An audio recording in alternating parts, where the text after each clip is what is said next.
전북특별자치도가 되면 어떤 점이 달라질까요? 특별법의 주요 내용을 양성빈 지방의정활동연구소장과 함께 자세히 짚어보도록 하겠습니다. 양 소장님 반갑습니다. 네, 안녕하세요. 네, 먼저 전라북도가 이 전북특별자치도로 바뀌는 건데요.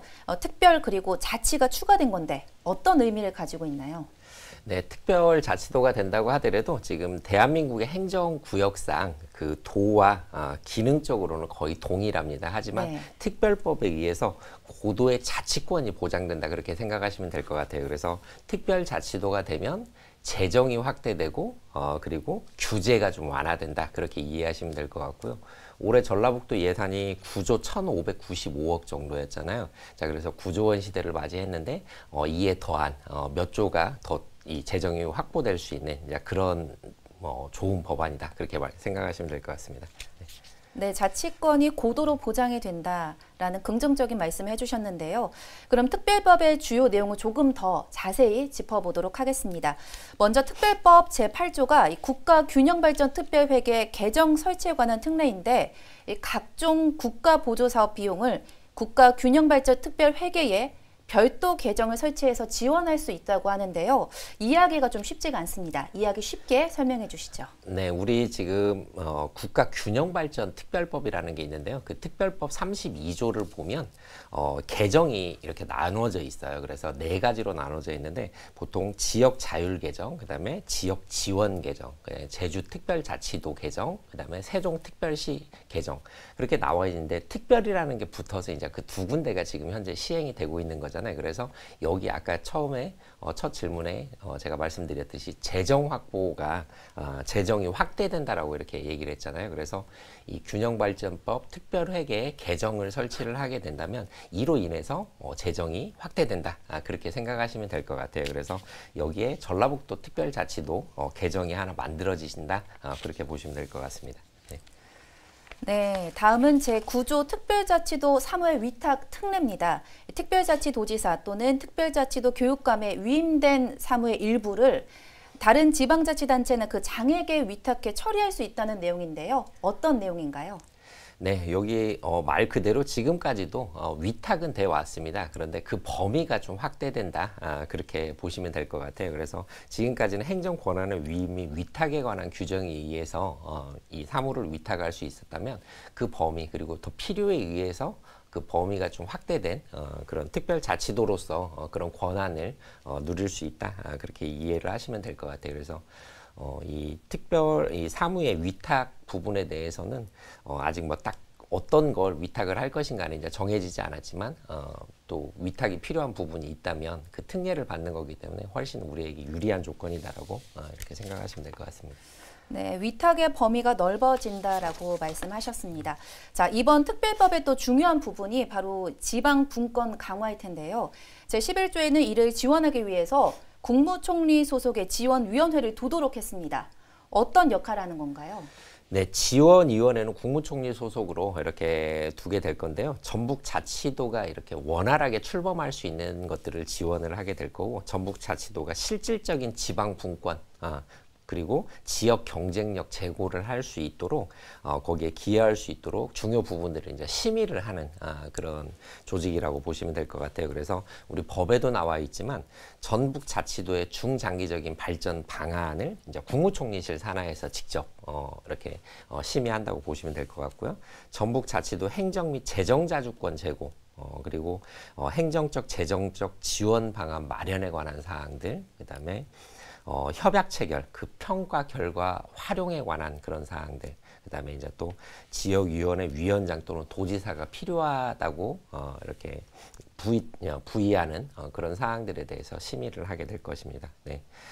그런데 단 하나 문제점은 지금 현재 이 지원위원회가 구성이 돼 있는 데가 그 제주특별자치도와 세종특별시가 있거든요. 네. 근데 지금 통합 얘기가 나오고 있어요. 그래서 지금 의회에서 반대를 하고 있는 입장인데 만약에 통합이 된다면 특별의 의미가 조금 감소한다고 볼 수 있겠죠. 그래서 그 통합을 반대를 하고 있는 입장인 거고요.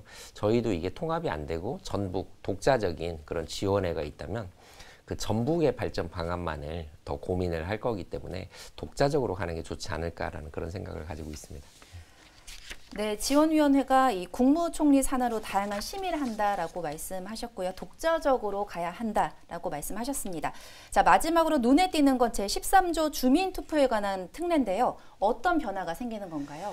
네, 주민투표라는 게 지방자치단체의 주요 결정사항에 관한 주민의 직접 참여를 보장하기 위해서 만들어진 법이거든요.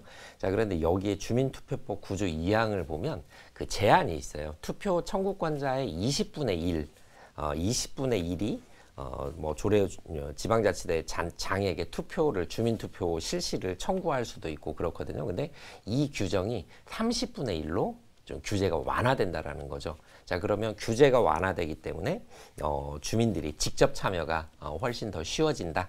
그렇게 보시면 될 것 같아요. 그래서 대표적으로 우리 지역에서는 전주완주 통합 문제, 전주완주 통합 문제를 주민투표를 했었고요. 서울특별시에 또 가장 잘 쉽게 또 이해하실 수 있는 부분이 서울특별시의 무상급식 주민투표. 자, 이런 것들이 이런 규정에 의해서 20분의 2일이 돼야 되는데 그게 30분의 1로 규제가 완화된다. 그래서 이 조문은 이 주민투표에 관한 특례가 규제가 완화된다. 그렇게 이해하시면 되겠습니다. 네. 네, 변화로 조건 규제 완화해서 이 주민이 직접 참여할 수 있다라고 말씀하셨습니다. 자, 특별법의 주요 내용을 좀 정리해봤는데요. 그렇다면 양 소장님, 이 특별법으로 끝나는 것도 아니잖아요. 그래서 향후 추진 일정이나 앞으로 이 전라북도의 역할 그리고 과제는 무엇이 있을까요? 네, 지금 법률이 통과됐다고 해서 끝나는 게 아니라 이제부터 이제 시작인 거잖아요. 그래서 네. 권한과 지원, 뭐 재정이 확대되고 그다음에 규제가 완화된다라고 아까 제가 말씀드렸던 것처럼 이 출범 전까지의 또 준비 과정이 굉장히 중요할 것 같아요. 그래서 이 전라북도도 지금 준비를 하고 있는데 출범 전까지 이 특별자치도 이제 특례 어떤 특례를 만들 것인가 그런 것들을 발굴을 해야 된다라고 이렇게 하고 계시고요. 전담 조직도 추진 체계가 필요할 거고요. 그리고 법 시행에 따른 행정을 또 준비를 해야 될 거잖아요. 자, 그리고 또 이제 전북도에서 준비하고 있는 건 그 새만금이 지금 뭐 수십 년째 답보 상태인데 그거를 갖다 특별자치도가 되면 훨씬 더 빠르게 또 진행시킬 가능성이 커졌고 그 효과를 또 내륙까지 이렇게 확산시킨다는 그런 방안들을 가지고 계시더라고요. 또 특별자치도가 이제 4개 3개 도와 1개 시가 있는데 그 4개 그 시도 간 협력 방안 뭐 이제 그런 계획들을 세우고 계시더라고요. 뭐 여기에 더해서 아까 제가 얘기했던 권한과 지원이 이제 재정이 확대되고 규제가 완화되니 그러면 우리한테 맞는 특례를 발굴을 한다라고 아까 이 말씀을 드렸는데 이제 특례를 발굴을 하고 그게 반영될 수 있도록 법 개정을 준비를 계속 해야 되는 거죠. 제주 같은 경우는 특별자치도 특별법이 지금 481개 조문으로 되어 있어요. 네. 근데 저희는 28개로 시작을 했거든요. 그래서 강원보다는 한 좀 뭐 조문이 3개 정도 더 많고, 이 뭐 강원보다는 조금 다른 3가지 정도가 사회협약, 그 다음에 해외협력, 국가 공기업 협조 등 뭐 한 3개 조항이 더 추가가 돼 있어요. 근데 이런 특례들을 갖다 계속 발굴해낼 수 있도록 하는 작업들이 좀 더 필요하겠다. 저는 그렇게 생각을 합니다.